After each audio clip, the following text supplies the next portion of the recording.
Hello there! We're here today at Samoset at Lake Winnipesaukee in Gilford. I'm Jennifer and I'm here today with Cody. He's our lead carpenter in training and he's been working here for the last month on this condo renovation.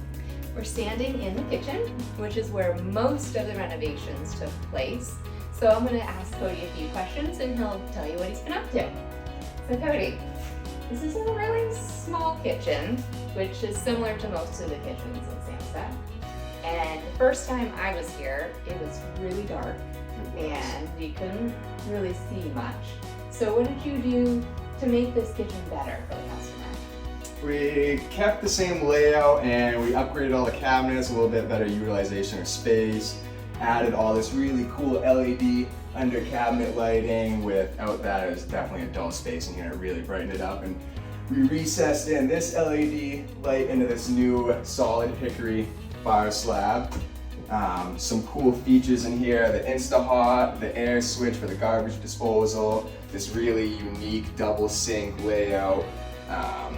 We added in a toe kick heater into the cabinet built in there to add in some extra heat into this space. It could be cold in the winter time. Nice.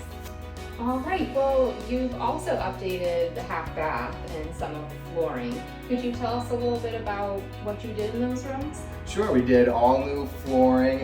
We got this cool hickory grade, multi-width engineered hardwood flooring, nice. And we kind of matched some of the other wood in the unit as well, such as the bar top, and we have some trim going around this hearth area in the living room, and all the stair parts are also all matched to the flooring. Okay. So new stair parts, risers and treads and nosings all matched to the hickory flooring. And you had mentioned that you installed some new doors throughout the condo as well. Yeah, we ditched the old hollow core Luan doors and upgraded with some really nice solid core shaker style doors. Nice.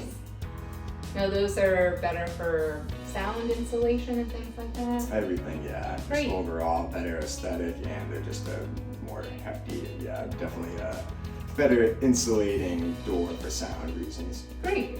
Is there one thing about this project that you as a craftsman really enjoyed putting your time and efforts into? The under cabinet and all the LED and recessing this tracking was really cool, and it was kind of neat to figure out how we were going to get the lines through everywhere in behind the cabinetry to run all the LED lighting. And that was a little bit of a challenge, but it was fun. Great.